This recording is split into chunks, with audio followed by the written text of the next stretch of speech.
আসসালামু আলাইকুম এভরিওয়ান, আশা করি সকলে ভালো আছেন। আমি এখন যেখানে আছি এটার নাম হচ্ছে নিদ্রার চর। আপনারা এটাকে ভুলেও গুলিয়াখালীর সাথে মিশাবেন না, এটা গুলিয়াখালী সি বিচ না, এটা হচ্ছে বরিশাল নিদ্রার চর।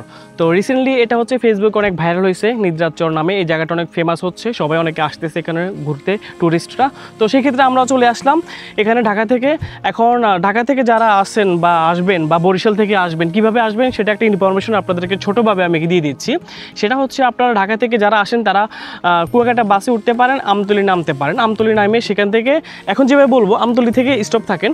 আর যারা হচ্ছে বরিশাল মেইন টাউন থেকে আসবেন তারা হচ্ছে লোকাল বাসে মূলত কুয়াকাটা বাসে উঠবেন বা আমতলীর বাসে উঠবেন, সেখানে চলে আসবেন। সেখান থেকে আপনারা তালতলী বাস স্ট্যান্ডে আসবেন। মানে আমতলী থেকে, আমতলী না, বরিশাল থেকে আমতলী আসতে আপনার সময় লাগবে 2 ঘন্টা। আপনার বাসে করে আসতে পারেন, 165 টাকা লোকাল ভাড়া নেবে। আর আমতলী থেকে তালতলা সিএনজি অটো আলফা আছে, সেখান থেকে ভাড়া নিবে জনপ্রতি 100 টাকা করে। আপনি তালতলী বাজারে চলে আসতে পারবেন। তালতলী বাজারে আসার পরে সেখান থেকে আপনি একটা অটো নেবেন। অটো নেওয়ার পরে নিদ্রার চর বলবে বা ডিসি পয়েন্ট, সেখানে এসে আপনাকে নামিয়ে দিবে। নামিয়ে দেওয়ার পরে আপনি অল্প একটু কাঁচা রাস্তা আসতে 5 মিনিটের, সেখান থেকে আপনি হেঁটে হেঁটে চলে আসতে পারবেন এই জায়গাটা। এই জায়গাটা অনেক সুন্দর একটি জায়গা এবং কি বঙ্গোপসাগরের, এটা কিন্তু বঙ্গোপসাগর আমার পিছনে যেটা দেখতেছেন এই গাছগুলোর পরেই। এখানে এখন চলতেছে আপনার ভাটা চলতেছে, ওই কারণে আমার এই জায়গায় কোনো পানি নেই। যখন আপনার জোয়ার চলে তখন সেক্ষেত্রে কিন্তু এখানে প্রচুর পরিমাণে পানি উঠে এবং কি অনেকে মজা করে, গোসল করে, ফ্যামিলি নিয়ে আসে, এনজয় করে। তো সেই ক্ষেত্রে হচ্ছে আমরা এখন এখানে এটা এনজয় করব এবং কি জায়গাটা কেমন সেটা আপনাদেরকে দেখানোর চেষ্টা করব।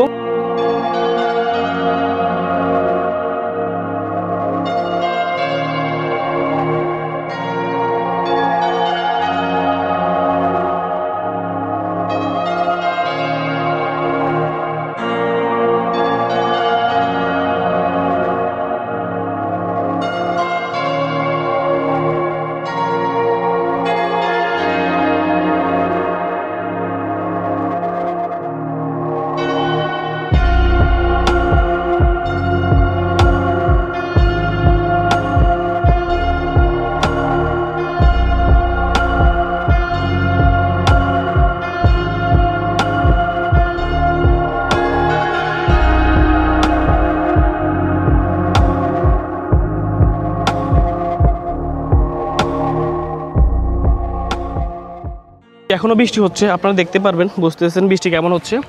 তো যেহেতু আমরা অলরেডি এখানে 2টা বাজে আসছি, আমাদের প্রচুর ক্ষুধা লাগছে, কিছু ছবি তুললাম। অ্যান্ড এখন আমরা ওখানে হোটেল আছে ডাকতেছি অলরেডি আমাদেরকে ভর্তাবাজি দিয়ে খাবার খাওয়ার জন্য, প্লাস আরও বেশি স্পেশাল কিছু নাকি ওনাদের কাছে আছে। তো স্পেশালটা কী আছে সেটা জানার জন্য এখন যাচ্ছি। এখন আমরা ওখানে হোটেলে খাবার খাওয়ার জন্য যাব। দেন দেখি হোটেলে কী পাওয়া যায় সেটা আপনাদেরকে দেখাবো। এখানে অবশ্যই হোটেল থাকার কথা, কারণ হোটেল না থাকলে যারা পর্যটক আসবে তারা খাবার খাবে কোথায়, এটা তো নর্মালি বিষয়। তো আমরা যাচ্ছি এখন, দেখি মূলত এখানে কি কি পাওয়া যাচ্ছে আমি আপনাদেরকে দেখানোর চেষ্টা করতেছি। কি আছে আপনাদের কাছে? ইলিশ মাছ। ইলিশ মাছ কত করে? ইলিশ মাছ হইছে 180 টাকা। 780 টাকা, হ্যাঁ। আর এটা হচ্ছে দেশি মুরগি কত দিয়ে? 700 150 টাকা। 150 টাকা। আর এটা দেখি, এটা হচ্ছে চিংড়ি মাছ। এটা চিংড়ি মাছ বোনা, দেশি চিংড়ি মাছ, এটা দিয়ে কত? 150 টাকা। আর এটা হচ্ছে ভাত সহ। আর ডিম? ডিম 50 টাকা, ভাত সহ 50 টাকা। এখানে কি? এখানে আছে সবজি, আপনার সবজি আর এটা ভাত। এটা কি এমনিতে দেন সবজিটা নাকি? হ্যাঁ, সবজি প্যাকেজের ভিতরে। বুঝছি, মানে এটা হচ্ছে 80 টাকা, 150 টাকা। আর কত বলছেন? 150 টাকা আর 50 টাকা। এটা 150, জি 150, 80 আর 50। বুঝলাম, ঠিক আছে, দারুণ নিচ্ছি। এটা মূলত হচ্ছে মায়ের দোয়া হোটেল। তো আপনারা চাইলে এখানেও দুপুরে খাবারটা সেরে নিতে পারেন, বিষয়টা হচ্ছে এরকম। তো এখানে সব খাবার মূলত প্যাকেজ করা। তো আমরা এখানে খাবারগুলো প্যাকেজ খাবারগুলো নিব এখান থেকে। এই হচ্ছে মায়ের দোয়া রেস্টুরেন্টে ইলিশ মাছ, আর কি আমাদেরকে সবজি দিয়েছে, প্লাস 2 পিস ইলিশ মাছ দিয়ে আমাদেরকে 150 টাকা প্যাকেজ এখানে নিয়েছি। আর একটা চিংড়ি মাছের প্যাকেজ নিয়েছি আর একটা মুরগির প্যাকেজ নিয়েছি।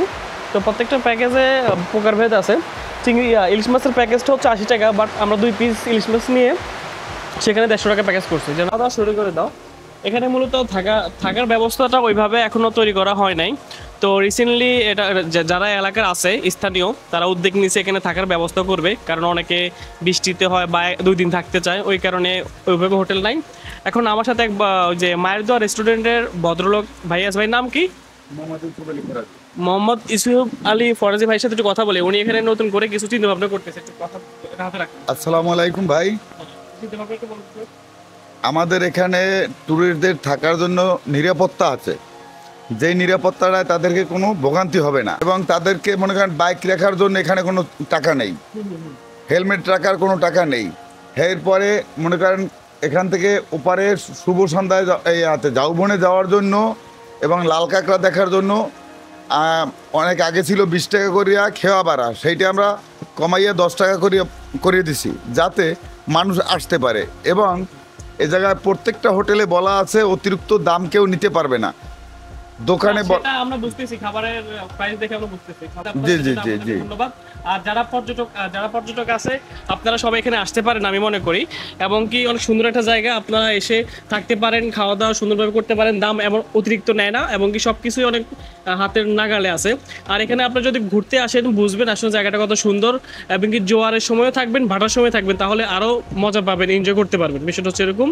তো আমরা এখন খাওয়া দাওয়া করতেছি, এরপরে দেন আপনাদেরকে কিছু ভিডিও দেখাবো আপনাদেরকে। আসলে আমি মনে করি আপনারা এখানে ঘুরতে আসতে পারেন, জায়গাটা অনেক সুন্দর। এখন মূলত ভাটা চলতেছে, ওই কারণে এদিকে পানি তেমন নাই, পানি সব ওই পিছনে, একদম পিছনে পানি। তো এদিক দিয়ে কিন্তু ট্রলারও চলে, আমার এই পাশে ট্রলার আছে দেখতেছেন, দেখা যাচ্ছে? হ্যাঁ, আমার এই পাশে ট্রলার আছে দেখতেছেন। মূলত ভাইরাল হয়েছে নাকি 4 মাস হয়েছে। এখানে আসলে থাকার জন্য তেমন কোনো হোটেল নাই, খাওয়ার জন্য ভালোইভাবে হোটেল নাই। তো এগুলো আসলে পরিকল্পনা করতেছে ওনারা, এগুলো করবে, রিসেন্টলি করে ফেলবে এগুলি। তো এখানে কিছু রাস্তাও ছিল না তেমন, রিসেন্টলি 1 মাস হয়েছে একটা কাঁচা রাস্তা করছে। এই রাস্তাটাও পাকা করার সম্ভাবনা আছে, দ্রুত পাকা করে ফেলবে। তো আস্তে আস্তে এদিকে পর্যটক অনেক দিন দিন বাড়তেছে। তো আমি মনে করি যারা আশেপাশে আছেন বা কুয়াকাটা ঘুরতে আসেন তারা চাইলে এখানে আসতে পারেন, এবং এখানে আসেন, এসে ঘুরে যাবেন অবশ্যই।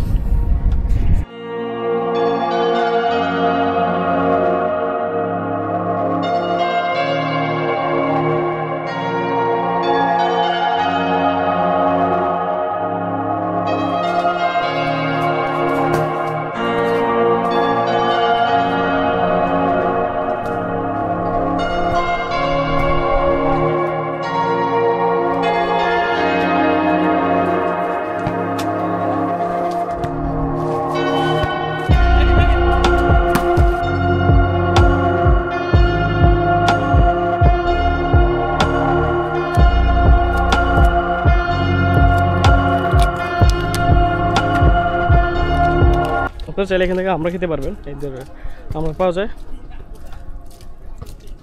মামা আমরা কত করে? 1 পিস দেন তো ভালো দেখে।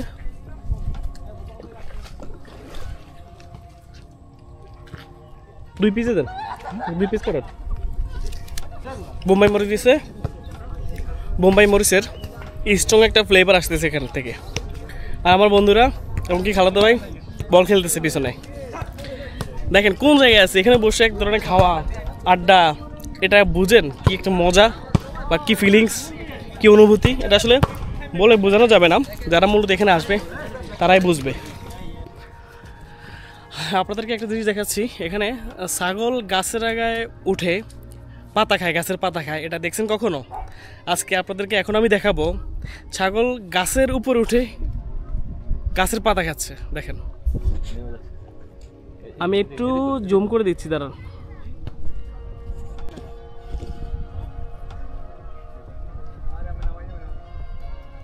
বিদায় নিদ্রার চর, আজকের মতন এইটুকে। ভালো লাগছে অনেক কিছু, সব কিছু দেখে আজকের মতন এখান থেকে চলে যাচ্ছি। অনেক সুন্দর একটা জায়গা, যারা পারেন ইনশাল্লাহ আসবেন। আজকের মতন এখানেই বিদায়, ইনশাল্লাহ দেখা হবে অন্য কোনো একটা ভিডিওতে। তো সবাইকে ধন্যবাদ আমার ভিডিও দেখার জন্য, সবাই ভালো থাকবেন। আসসালামু আলাইকুম।